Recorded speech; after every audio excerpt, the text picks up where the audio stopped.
Bismillahirrahmanirrahim. Alhamdulillahirabbil alamin. Allahumma shalli ala sayyidina Muhammad wa ala ali sayyidina Muhammad. Kawan-kawan, dalam video kali ini saya ingin menjawab pertanyaan dari kawan-kawan, bagaimana sih Pak cara membersihkan tangki air atau tandon dari lumut itu ya. Nah, sayang sekali saya sendiri nggak punya tandon yang berlumut, kawan-kawan.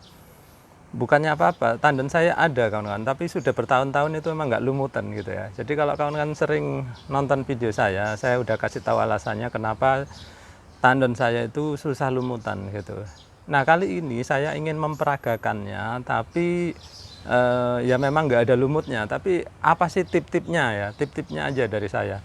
Jadi gini kawan-kawan, kalau kawan-kawan ingin membersihkan tandon itu jangan nunggu sampai lumutnya menebal atau menghitam ya kawan-kawan. Kalau sudah mulai kelihatan coklat atau bintik-bintik hitam misalkan, itu mulailah dibersihkan ya. Soalnya apa? Kalau sudah terlalu lama, ya kayaknya sudah mengerak gitu ya. Bahkan mungkin bagian lumut yang matinya udah nempel, jadi sehingga ya menjadi keras, sehingga susah dibersihkan.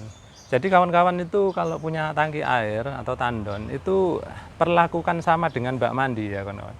Bak mandi kalau kelihatan udah kelihatan kotor ya dibersihkan. Sama juga tandon. Kawan-kawan meskipun tempatnya susah ya bikinlah akses ya seperti tangga atau apapun apa gitu ya. Yang penting kawan-kawan jangan melupakan kalau kawan-kawan punya tandon ya. Misalkan ada yang ditaruh di loteng kemudian bertahun-tahun nggak pernah dikunjungin, tahu-tahu dibuka isinya sudah hitam semua gitu ya. Itu nggak baik ya kawan-kawan.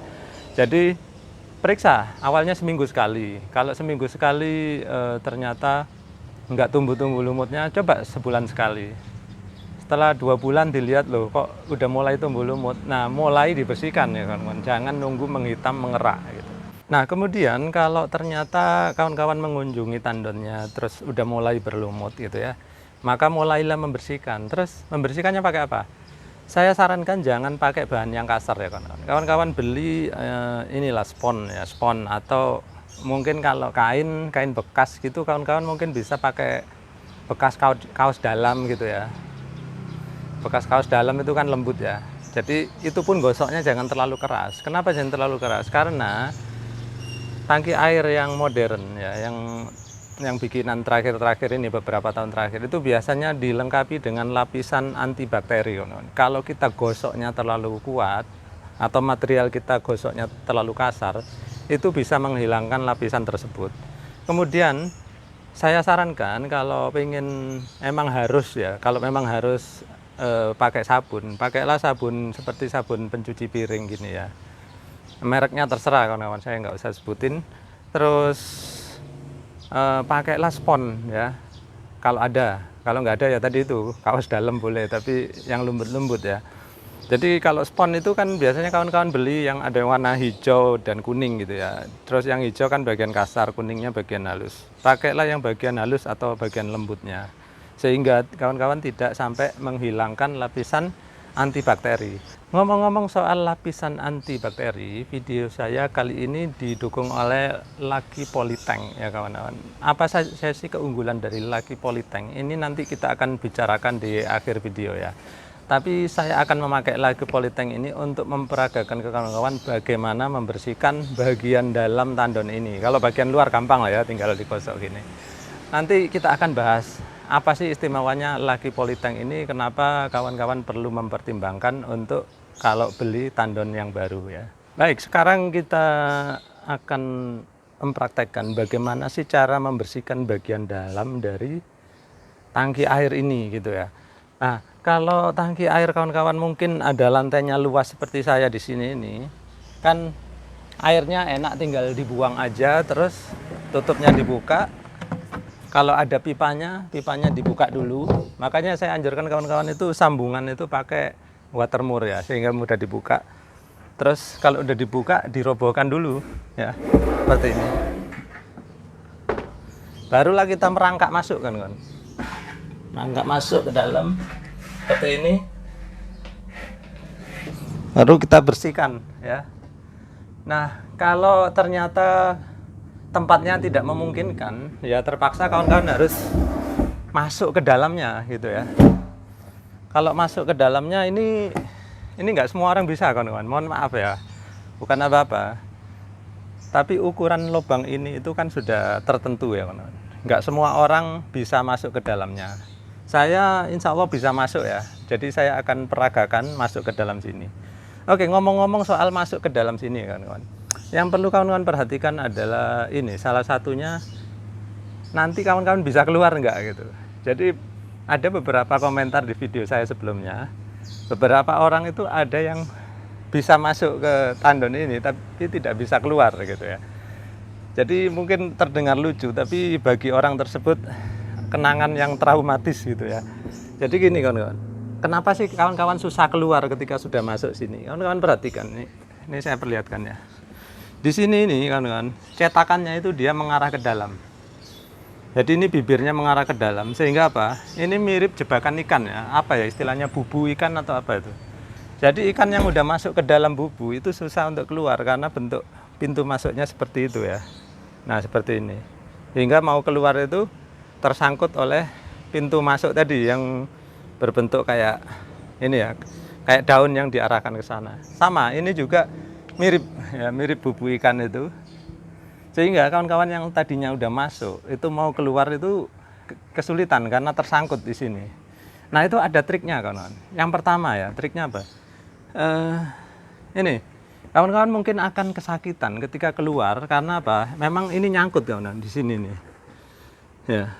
Nah, agar kawan-kawan nggak kesakitan, ini kawan-kawan gosok dulu atau diamplas boleh atau diiris pakai pisau ya, dibikin nggak tajam lagi gitu ya. Sehingga apa? Nanti ketika kawan-kawan keluar, badannya nggak akan sakit tersayat-sayat pinggiran dari tandon ini. Kemudian yang kedua, tipnya nanti akan saya kasih tahu sambil saya peragakan ya. Jadi saya akan ambil bangku dulu untuk untuk masuk ke dalam. Baiklah, bangku sudah saya sediakan ya kawan-kawan. Sekarang peralatan pembersihan jangan lupa ditaruh dekat sini juga ya. Kalau perlu dekat sini ya, biar mudah diraih nantinya. Awas jatuh.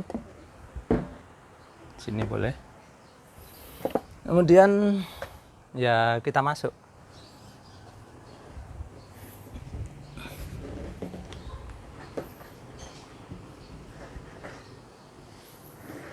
Perhatikan. Nah, ketika kita masuk seperti ini kawan-kawan. Kalau kita seperti ini mungkin susah ya karena lihat tuh, sempit. Maka tangannya diangkat ke atas kawan-kawan. Angkat ke sini ya seperti ini.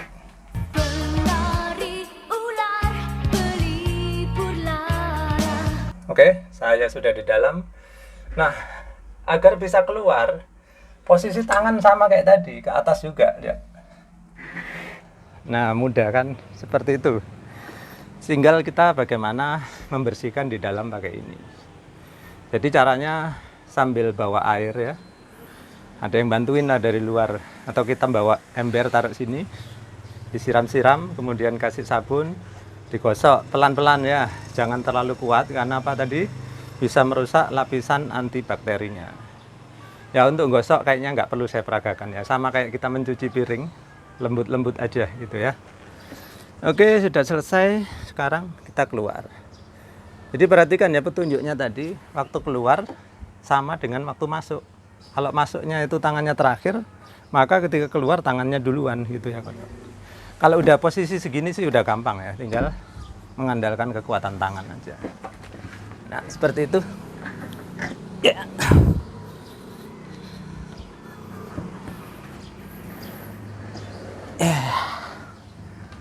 Nah tentu saja untuk masuk tadi itu untuk beberapa kawan tertentu itu mungkin nggak bisa melakukannya karena mohon maaf ukuran badannya mungkin tidak sesuai dengan lubang itu ya, sehingga ya kawan-kawan perlu mengukur lah kira-kira kalau udah sesak jangan dipaksain ya kawan. Kalau saya tadi masuknya kan gampang, berarti keluarnya gampang. Tapi kalau udah nyangkut di perut set gitu, jangan dipaksain masuk gitu, nanti keluarnya kesakitan gitu ya. Baik, sekarang kita akan bahas pendukung video saya kali ini yaitu Lucky Polytank ya. Nah Lucky Polytank ini kawan-kawan beli di mana sih? Nanti saya cantumkan nomornya, kemana kawan-kawan bisa bertanya-tanya beli di mana segala macam.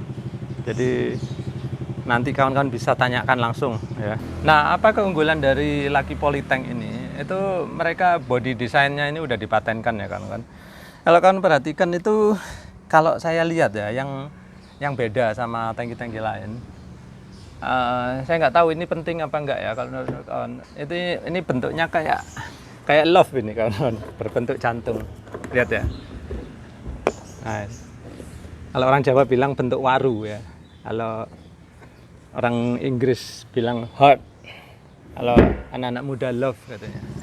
Kemudian saya nggak tahu ini penting atau enggak, tapi itu yang membedakan. Yang kedua, ini kawan, dia langsung tep gitu ya, lurus, tegak lurus ke lantai. Jadi nggak ada kelengkungan masuk ke sana, sehingga distribusi bebannya meskipun sedikit, dia lebih merata ke lantai gitu ya.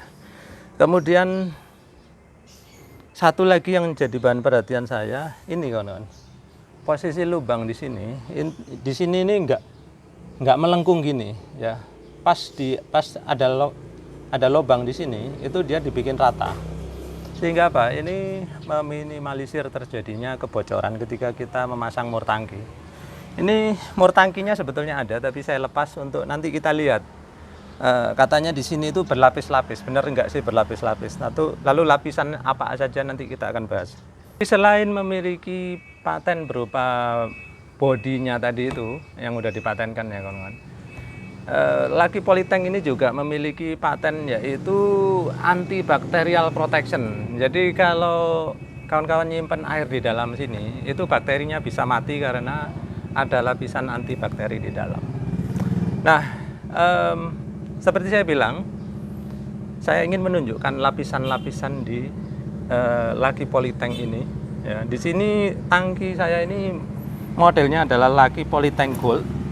Ya, kita akan lihat lapisan apa sih yang kita dapat ketika kita membeli Lucky Polytank ini. Ayo mendekat. Baiklah, kita mendekat ya kawan-kawan. Saya akan zoom. Kita lihat tuh.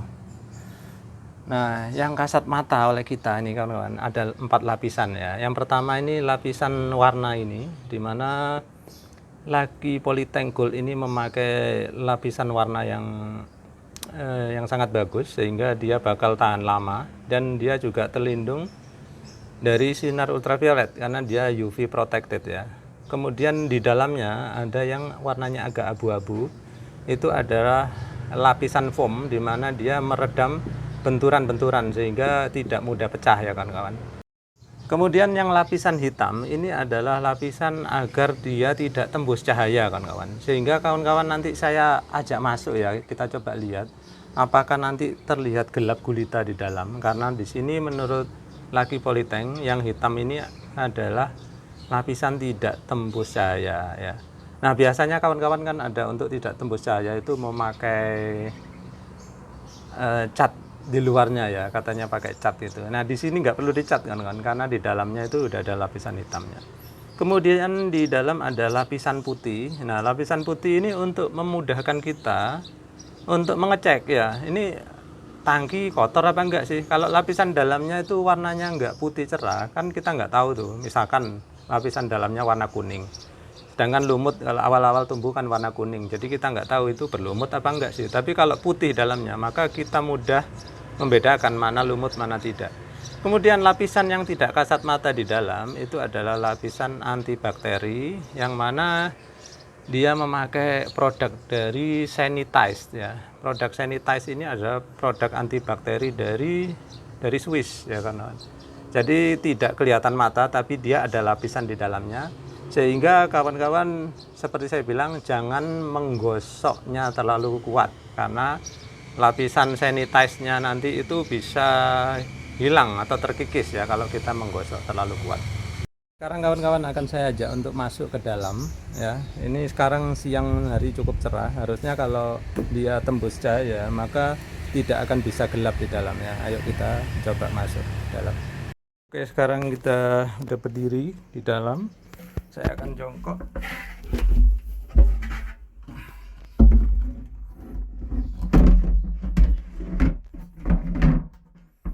Lalu saya tutup.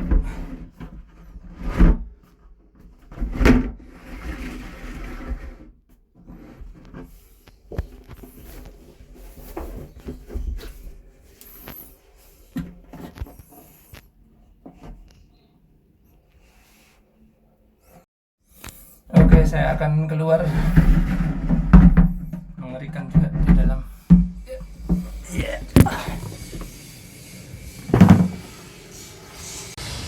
Oh ya, untuk setiap kali pembelian tangki Lucky Polytank, kawan-kawan juga akan mendapatkan satu buah level switch ya, yang mana ini kadang-kadang disebut kawan-kawan dengan nama radar. Jadi level switch ini, kalau kawan-kawan sudah sering melihat video saya pasti tahu gunanya adalah untuk menyalakan dan mematikan pompa, yang mana nanti pelampungnya itu atau sensornya diletakkan di dalam tangki ini. Jadi kalau tangki ini airnya udah kosong, maka pompa akan otomatis menyala. Ketika penuh dia akan otomatis mati. Baiklah kawan-kawan, itu saja dulu dari saya. Mudah-mudahan tips dari saya kali ini bermanfaat untuk kawan-kawan. Terima kasih kawan-kawan sudah menyaksikan.